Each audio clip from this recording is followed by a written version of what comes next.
नमस्कार दोस्तों, स्वागत है आपका स्टडी फॉर सिविल सर्विसेज में। वीडियो को पूरा देखिए। कोई भी आपका फीडबैक है, कोई सजेशन है, तुरंत वीडियो में कमेंट करके जरूर बताइए। अच्छा लगे तो वीडियो लाइक जरूर कर लीजिए और ऐसे वीडियो लगातार फ्री में पाने के लिए चैनल को तुरंत सब्सक्राइब कर लीजिए और बेल आइकन को जरूर टैप कर लीजिए ताकि आगे भी सारे वीडियो आपको मिलते रहे। यूट्यूब में फॉलो करते हैं तो प्लीज ये वाला फ्री टेलीग्राम चैनल जरूर ज्वाइन कर लीजिएगा। सारे नोटिफिकेशन, सारे अपडेट यहीं पे आते हैं, ध्यान रखिएगा। स्टडी फॉर सिविल सर्विसेज का कोई भी पेड ग्रुप अगर आपको ज्वाइन करना है तो सिर्फ 85648056906523860892386445 यही नंबर है हमारे, सिर्फ जहां पे कॉल या व्हाट्सएप कर सकते हैं। इंस्टाग्राम पे हमारा पेज जरूर फॉलो कर लीजिएगा, studyforcivil.services है। ट्विटर पे हमको जरूर फॉलो कर लीजिएगा, @studyforcivils है। सारे क्वेश्चन अटेम्प्ट करिए और स्कोर अपना तुरंत। दोस्तों नमस्कार, स्टडी फॉर सिविल सर्विसेज में आपका स्वागत है। पेड क्विज आरओ के लिए हम लगातार देख रहे हैं, कंटिन्यू करेंगे। फर्स्ट क्वेश्चन देखते हैं, चलिए। सूर्य यानी कि सन के बारे में दो स्टेटमेंट है, कौन सा सही है? ठीक है, सही और गलत वाला प्लीज बहुत ध्यान से देखा करिए। सूर्य के भीतर परमाणु संलयन के कारण हाइड्रोजन हीलियम में परिवर्तित हो जाता है, जिससे अत्यधिक मात्रा में ऊष्मा और प्रकाश निकलता है। तो सन के अंदर जो एनर्जी का सोर्स है, कह लीजिए एनर्जी फॉर्मेशन है, उसके संबंध में पहला कथन हमारा ठीक है। दूसरा है, जो सूर्य की सबसे आप ये चमकीली सतह देखते हैं ना बाहरी, उसको क्रोमोस्फीयर लिखा कहते हैं, तो ये गलत है। क्रोमोस्फीयर बेसिकली जो मिडिल सरफेस होती है उसको बोलते हैं सन की। जो ये आउटर सरफेस जो हमें दिख रही है ग्लोइंग सरफेस, उसको बोलते हैं फोटोस्फीयर। ठीक है, जिसका टेम्परेचर कितना होता है 6000 डिग्री सेल्सियस। ठीक है, तो सिर्फ पहला हमारा सही है। इंग्लिश में भी इसको यहाँ पे देख लीजिए। आगे है, तारों का एक समूह जो आकाश में एक पैटर्न बनाता हुआ प्रतीत होता है। ठीक है, जैसे कभी आप देखते हैं कि एक ग्रुप ऑफ स्टार्स आपको दिखेंगे ना, कुछ कुछ है ना कई जगह पे, तो उसको क्या कहते हैं कलेक्टिवली? तो उस चीज, इस संरचना जो ऐसी बनती है उसको हम कॉन्स्टेलेशन यानी कि तारा मंडल कहते हैं। इसमें देखिए, तारे के चारों ओर आवासीय या फिर अनुकूल क्षेत्र को क्या कहा जाता है? ठीक है, तो ब्रह्मांड में क्या है, सब कुछ तारा ही तो है। तो तारे के आसपास ऐसे एरिया जो कि ना ही बहुत ज़्यादा गर्म हो ना बहुत ठंडे हो, और सरफेस लेवल पे जो वाटर है वो कह लीजिए लिक्विड फॉर्म में है ना एग्जिस्ट कर सकता हो, तो उसको गोल्डीलॉक्स जोन बोलते हैं। ठीक है, बी विकल्प हमारा करेक्ट हो जाएगा। अब जैसे सन होता है, ठीक है, तो सन का जो गोल्डीलॉक्स जोन है उसके आसपास उसी के एरिया में को क्या है हमारा जो ये अर्थ है। ठीक, तो ये भी ध्यान रखिएगा। ऐसे अर्थ के एरिया में जो गोल्डीलॉक्स जोन होंगे, तो ये एक बार ज्योग्राफी में इसको डिटेल में थोड़ा और चाहे तो गोल्डीलॉक्स जोन के बारे में पढ़ लीजिएगा। आगे है कि पूर्ण सूर्य ग्रहण कब होता है? ठीक है, सोलर एक्लिप्स। तो ये होता है सन, मून और अर्थ तीनों एक स्ट्रेट लाइन में जब आ जाए। ठीक है, तो ये होता है। तो कहाँ मिल रहा है ये? सी विकल्प में। अब दो स्टेटमेंट है चंद्रमा के बारे में। ठीक है, जो पृथ्वी का नेचुरल सैटेलाइट है। ठीक, तो चंद्रमा का द्रव्यमान पृथ्वी के द्रव्यमान का लगभग 1.2% है। ठीक है, तो मास की बात करें तो ये अर्थ से 1.2% है, और चंद्रमा का जो घनत्व है, डेंसिटी, ये है 3.34 ग्राम प्रति क्यूबिक सेंटीमीटर। तो इसको एज अ फैक्ट है, याद रख लीजिए, दोनों ही ठीक है।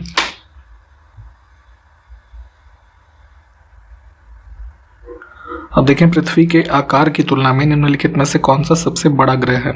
तो जो भी हम 8 प्लैनेट्स पढ़ते हैं, ठीक है, तो आकार के हिसाब से देखेंगे तो पृथ्वी की आकार की तुलना में सबसे बड़ा हो जाएगा बृहस्पति, है ना, बी। तो बी विकल्प है यहाँ पे, इसको चुनेंगे। आगे है कि मंगल ग्रह की परिभ्रमण अवधि कितनी है, कितने दिनों की? तो जैसे पृथ्वी का ये होता है ना ऑर्बिटल डे, 365 दिनों में सूर्य का चक्कर लगाती है। ठीक है, तो वैसे ही मून, इसका मून का नहीं, मार्स का लगभग जो है 687 दिन होता है। इसमें भूमध्य रेखा यानी इक्वेटर पर सूर्य की सीधी किरणें किन तिथियों को पड़ती हैं? तो दो डेट्स होती हैं, 21 मार्च और 23 सितंबर, पहला और तीसरा विकल्प है ना। तो यहाँ पे देखेंगे इस दौरान जो दिन और रात है, इन दोनों की अवधि सेम होती है, और इस घटना को क्या कहा जाता है? इक्विनॉक्स। ठीक, थोड़ा इन चीज़ों को डिटेल में पढ़ते चलिएगा, यहाँ पे बहुत डिटेल में बता पाना संभव नहीं होता। अब इसमें गलत कथन को चुनना है, तो ज्वालामुखी के संबंध में है कि जैसे पृथ्वी पर कई जगहों पे ज्वालामुखी पाए जाते हैं। जैसे अब इंडिया के रेफरेंस में देखिए तो ये अंडमान निकोबार में जो बैरन आइलैंड वाला द्वीप है। ठीक है, तो ये सब फैक्ट तो आप अर्थ के बारे में पढ़ते हैं। अब शुक्र ग्रह के संबंध में कहा जा रहा है कि सौरमंडल के किसी भी अन्य ग्रह की तुलना में सबसे अधिक ज्वालामुखी जो है वो शुक्र ग्रह पे पाए जाते हैं, तो ये वाला ठीक है। और सौरमंडल का सबसे बड़ा ज्वालामुखी मंगल ग्रह पर पाया जाता है। तो ये वाला कथन भी ठीक है, तो गलत इसमें कुछ भी नहीं है। इसमें देखिए प्राइम मेरिडियन जो है इतने डिग्री मेरिडियन पर स्थित है। तो आप जानते हैं जैसे 0 डिग्री इक्वेटर, आप ये लैटिट्यूड जो लाइन होती है उसको इक्वेटर बोलते हैं, वैसे ही तो ये लैटिट्यूड लाइंस जो हैं और जो ऐसे लाइंस होती हैं वर्टिकल, ठीक है, तो ये क्या है, लॉन्गिट्यूड होती है। तो अब 0 डिग्री जो ग्रीनविच ये इसमें इंग्लैंड से पास होता है उसको ही प्राइम मेरिडियन कहा जाता है। तो ये पृथ्वी को 2 हेमिस्फीयर ईस्टर्न और वेस्टर्न में डिवाइड करता है, ठीक है। तो इसी को यहाँ पे प्राइम मेरिडियन की जो है संज्ञा दी जाती है। तो 0 डिग्री जो है ये लॉन्गिट्यूड है ना, ये है आपका, इसी को प्राइम मेरिडियन कहा जा रहा है। तो ऑप्शन ए करेक्ट हो जाएगा हमारा। इसमें देखें सल्फर के संबंध में सही कथन को चुनना है, तो 3 स्टेटमेंट है। सल्फर को तांबे का शत्रु कहा जाता है, ठीक है। तो ये इस वजह से है कि जैसे उसको कॉपर यानी तांबे को आप देखेंगे तो उसके ऊपर जो ये थोड़े टाइम के बाद रखे ब्लैक कलर के स्पॉट्स आपको दिखेंगे, ठीक है। तो वो सल्फर की ही वजह से होते हैं, एटमॉस्फेरिक रिएक्शन के कारण। इस वजह से इसको तांबे का शत्रु कहा जाता है। इसका साधारण नाम सल्फर का ब्रिमस्टोन होता है, ये टर्म ठीक है। परमाणु संख्या 15 नहीं होती, 16 होती है, ठीक है। एस से डिनोट करते हैं इसको, तो सिर्फ पहला और दूसरा ठीक है। अब देखें नाइट्रोजन स्थिरीकरण करने वाले जीवाणुओं में किस प्रकार के सूक्ष्म जीव होते हैं। तो जो भी एग्जांपल्स आप देखते हैं एटमॉस्फेरिक नाइट्रोजन फिक्सेशन करते हैं, जैसे राइजोबियम है ना, अजोटोबैक्टर, ये सब, तो ये सब किस प्रकार के जीवाणु होते हैं, प्रोकैरियोटिक, ठीक है। यूकैरियोटिक और प्रोकैरियोटिक जो आप देखते हैं है ना, उसी में से प्रोकैरियोटिक होते हैं। और प्रोकैरियोटिक का जो कह लीजिए डिफरेंशिएशन होता है यूकैरियोटिक से, तो प्रोकैरियोटिक में न्यूक्लियस जो होता है और जो अन्य ऑर्गन्स होते हैं वो नहीं पाए जाते हैं। तो इसका एक बार वो देख लीजिएगा दोनों में क्या डिफरेंस होता है, ठीक है। ठीक, तो एक बार फिर से बता दे रहा हूँ, कंफ्यूज मत होइएगा। इस प्रकार से स्टेटमेंट देकर के आपको कंफ्यूज किया जाता है, क्योंकि नाइट्रोजन फिक्सेशन करने वाले एग्जाम्पल्स हैं राइजोबियम है ना, एजोटोबैक्टर, साइनोबैक्टीरिया, ये सब। और किस प्रकार के जीवाणु होते हैं, तो वो प्रोकैरियोटिक होते हैं ये। इसमें मिश्र धातु के बारे में गलत कथन को चुनना है। तो 2 या 2 से अधिक धातुओं या एक धातु और एक अधातु का विषम मिश्रण लिखा है, ये गलत हो जाएगा, है ना। सम मिश्रण होता है, समांग मिश्रण होगा तभी तो एलॉय बनेगा। और दूसरा है कांसा, यानी कि जो ब्रॉन्ज है वो किसका मिक्सचर है, तांबा और टिन का। तो दूसरा ठीक है, पहला गलत हो जाएगा। ओजोन के बारे में 2 स्टेटमेंट है, कौन सा सही है। तो इसका उपयोग कृत्रिम रेशम और सिंथेटिक कपूर है ना, जो पूजा में कपूर वगैरह यूज़ करते हैं, उसको बनाने के निर्माण में इस्तेमाल किया जाता है। और फर्दर इसका उपयोग आटा, तेल और स्टार्च के निर्माण में भी किया जाता है। तो एज अ गैस यहाँ पे इसके यूसेस लिखे थे, दोनों जो हैं वो ठीक हैं। अब देखें अम्ल की बात हो रही है, एसिड की। तो सक्रिय धातुओं के साथ जब इसकी प्रक्रिया होती है तो इस दौरान हाइड्रोजन गैस बनाती है, वही इस ब्लैंक में बनना था। और क्षार के साथ जो है प्रक्रिया करने पर सॉल्ट यानी लवण और जल बनाता है। तो डी को चुनेंगे। सॉल्ट किसका एग्जाम्पल होता है ये बताना है। तो सॉल्ट एक कंपाउंड यानी कि यौगिक होता है। आगे है एथेनॉल, जिसे एथिल अल्कोहल के रूप में भी जाना जाता है, ठीक है। इसका उपयोग क्या क्या हो सकता है किसके निर्माण में। तो क्लोरोफॉर्म जो कभी कभी निश्चेतक के रूप में यूज किया जाता है। घरेलू पेंट है ना, पेंट में यूज होता है। खांसी की दवाइयों में, कई सारी दवाइयों में होता है। जैसे कभी आपने पिया हो कोई खांसी की दवा तो उसमें ऐसे आपको महसूस होगा। जो लोग अगर अल्कोहल पे मतलब उसको एज अ शौकीन होंगे तो उनको पता होगा ये चीज़। और मादक पेय में तो खैर वो होता ही है। एसिटिलीन गैस का रासायनिक प्रतीक हमको बताना है। तो ये होता है C2H2। फार्मूलाज भी जरूरी हैं एग्जाम्स में। अभी हाल ही में यूपीपीएससी आयोग से कुछ एग्जाम्स हुए हैं तो वहाँ पे फार्मूला भी पूछे गए हैं। तो थोड़ा जो इंपॉर्टेंट चीज़ें हैं फार्मूला भी देखा करिए। अब देखिए गलत कथन को चुनना है। 2 स्टेटमेंट है। मुद्रास्फीति यानी इन्फ्लेशन की बात हो रही है। तो इन्फ्लेशन को आप समझते हैं किस एक सामान्य शब्द से, महंगाई, ठीक है। तो क्या होता है, अगर इन्फ्लेशन का जो एक दूसरा टाइप है हाइपर इन्फ्लेशन यानी कि अति मुद्रास्फीति। तो यह वह स्थिति होती है जिसमें मुद्रास्फीति की दर बहुत ज़्यादा होती है। इन्फ्लेशन रेट्स काफ़ी हाई होते हैं हाइपर इन्फ्लेशन में। तो ये हमारा कथन ठीक है। दूसरा एक और टाइप होता है स्टैगफ्लेशन।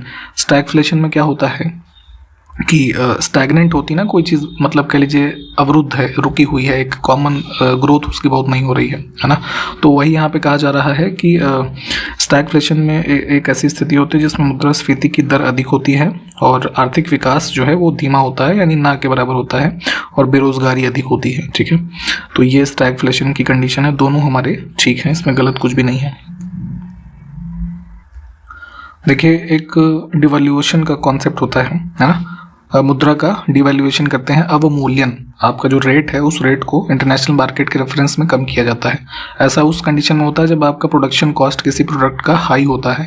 तो उस कंडीशन में सरकार क्या करती है, निर्यात को बढ़ावा देने के लिए अपना सामान जो है वो इंटरनेशनल मार्केट में लोगों को कम कॉस्ट पे जो है कह लीजिए अफोर्डेबल हो, ऐसी स्थिति के लिए यहाँ पे करेंसी का डिवैल्यूएशन किया जाता है। तो इसको थोड़ा डिटेल में पढ़ लीजिएगा।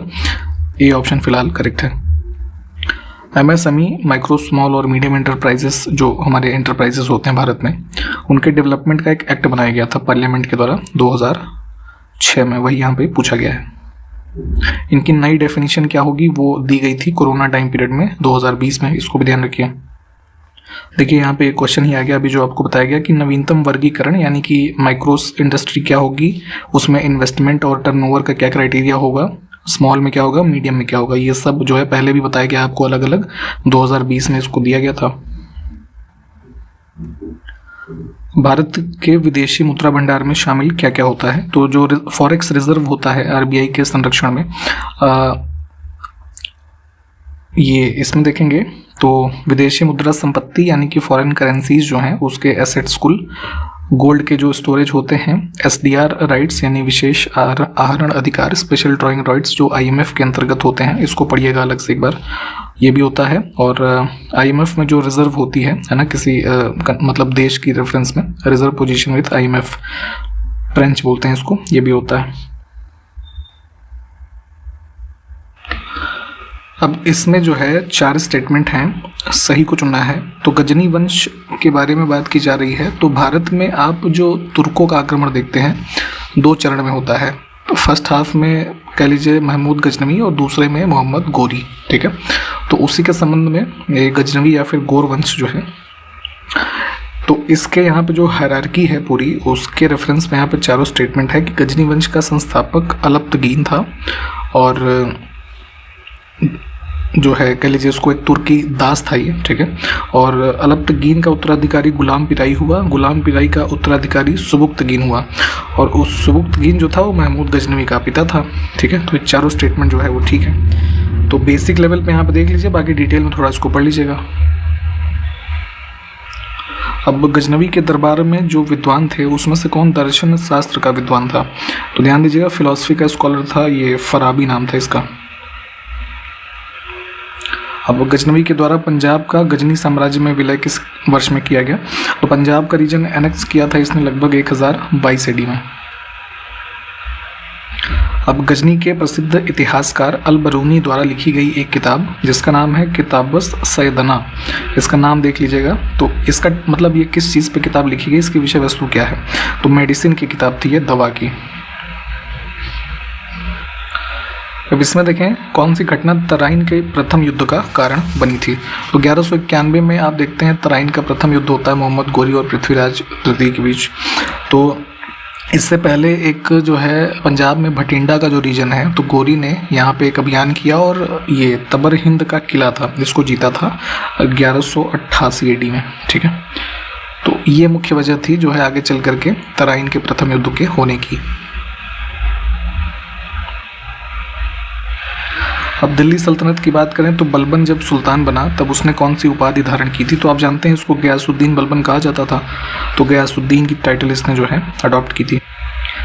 इल्तुतमिश जिसका समय काल दिल्ली सल्तनत के रेफरेंस में 1211 से 1236 तक है। ठीक है, इसके बारे में सही कथन को चुनना है।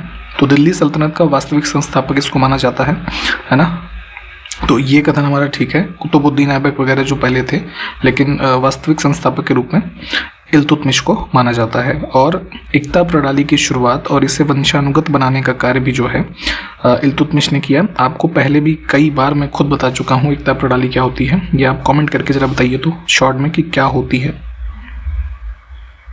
दोनों कथन हमारे ठीक हैं। अब इसमें देखिए रजिया सुल्तान की हार और हत्या कहाँ पे हुई थी। तो आपको पता है कि ये स्लेव डायनेस्टी में आप देखते हैं इल्तुतमिश के बाद रकनुद्दीन फिरोज का थोड़ा सा टाइम पीरियड होता है, उसके बाद रजिया सुल्तान का टाइम पीरियड है 1236 से 40 तक, ठीक है। तो 1240 में ही जो है इसकी हत्या की जाती है कैथल के निकट। अब देखें इसमें से किस पुस्तक से बलबन के काल का विवरण मिलता है। तो तारीख फिरोज शाही लिखी गई थी, जो है फिरोज शाह तुगलक के टाइम पीरियड में ये ज़ियाउद्दीन बर्नी के द्वारा, ठीक है। उसमें बलबन के पीरियड का भी जो उल्लेख है मिलता है। कुतुबुद्दीन ऐबक का सैन्य मुख्यालय निम्न में से किस स्थान पर था। तो दिल्ली में ही जो है, दिल्ली के रेफरेंस में इंद्रप्रस्थ शब्द भी जो है यूज़ किया जाता है। तो इंद्रप्रस्थ यहाँ पे करेक्ट हो जाएगा, सैन्य मुख्यालय से संबंधित था ये। नीति आयोग के बारे में 2 स्टेटमेंट है, कौन सा सही है। तो प्लानिंग कमीशन जो है उसके स्थान पर नीति आयोग को स्थापित किया गया था 1 जनवरी 2015 से, ये ठीक है। यह गृह मंत्रालय के अंतर्गत आता है, तो ये गलत हो जाएगा। नीति आयोग जो है मिनिस्ट्री ऑफ प्लानिंग है ना, भारत सरकार की जो है उसके अंतर्गत आता है।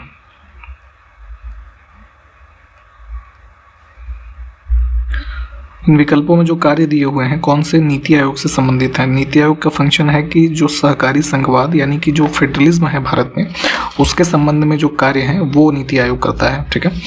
बाकी जो कर लगाने पर राज्य और केंद्र सरकारों को सलाह देने का कार्य जो है, इसके पर्पस के लिए एक अलग से निकाय है, जो कौन सा है, फाइनेंस कमीशन, ठीक है। आर्टिकल 280 के अंतर्गत जो गठित किया जाता है, ठीक। तो ध्यान दीजिएगा, सहकारी संघवाद बढ़ाना मेन जो कार्य है नीति आयोग का। जब नीति आयोग था तो उसी के साथ एक और अप्रूव करने वाला उसको संस्थान था, नेशनल डेवलपमेंट काउंसिल। इसकी स्थापना कब हुई थी। तो ये हुआ था 1952 में। 52 यहाँ पे विकल्प में है नहीं। लोकपाल संस्था के निर्माण की सिफारिश सर्वप्रथम किसके द्वारा दी गई थी। तो लोकपाल के बारे में देखिए, ये लोकपाल शब्द जो है इसको मतलब शब्द का निर्माण कह लीजिए, शब्द को कॉइन करने वाले जो व्यक्ति थे LM सिंघवी थे, 1963 में इन्होंने दिया था। और उसी समय के दौरान जब फर्स्ट ये एडमिनिस्ट्रेटिव रिफॉर्म्स कमीशन गठित हुआ था, उसने रिकमेंडेशन दी थी इसके गठन करने की। देखिए अभी आपको बताया था लोकपाल और लोकायुक्त शब्द जो है किसने गढ़े, LM सिंघवी ने। संथानम समिति की सिफारिश से किस संस्था की स्थापना हुई। तो संथानम कमेटी जो है उसने रिकमेंड किया था CBI और सेंट्रल विजिलेंस कमीशन CVC, है ना। इन दोनों की स्थापना जो है इनके रिकमेंडेशन पे हुई है। आप जरा हमको ये बताएं संथानम समिति किस वर्ष में गठित की गई थी, ये बताइए। पहले भी आपको ये बताया गया है।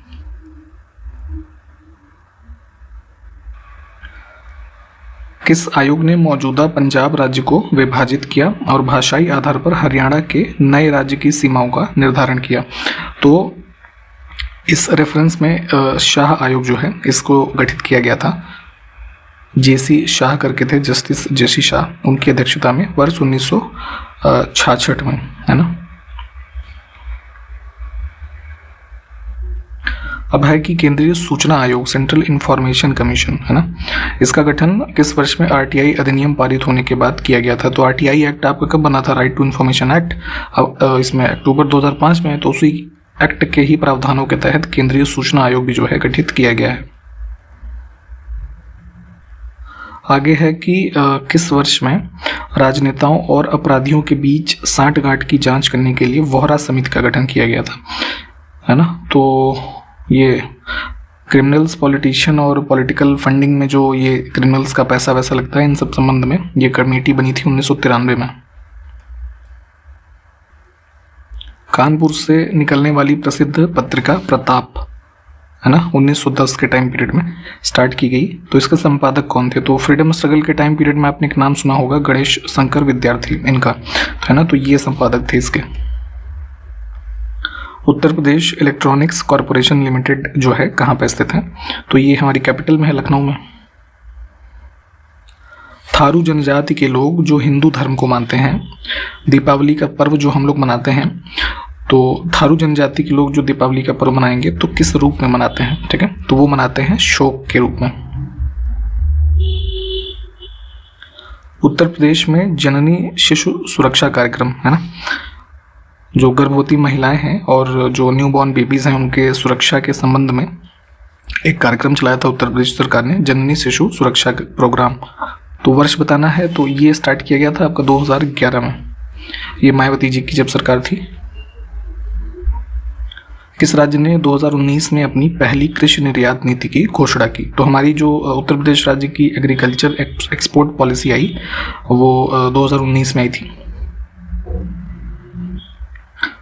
उत्तर प्रदेश जनसंख्या नियंत्रण, स्थिरीकरण और कल्याण विधेयक 2021 में जो लाया गया था, इसका उद्देश्य 2026 वर्ष तक, तो इसमें ध्यान दीजिएगा टारगेट ईयर जो हमारा है 2026 है, तो 2026 तक से जन्म दर जो है उसको प्रति 1000 जनसंख्या पर, यानी कि 1000 लोगों की जनसंख्या पे जो हमारी फर्टिलिटी रेट होगी, नहीं माफ़ कीजिएगा, फर्टिलिटी नहीं, बर्थ रेट, ठीक है, जन्म दर, तो ये लाना इसका टारगेट है 2.1। ठीक, आंकड़े इंपॉर्टेंट है ये। ठीक, तो इस वीडियो में यहाँ पे हम समाप्त कर रहे हैं। जो क्वेश्चंस मैंने पूछे हैं प्लीज़ कमेंट करके बताइए, हम आपको कंटिन्यू करेंगे नेक्स्ट वीडियो में। तब तक के लिए नमस्कार, जय हिंद।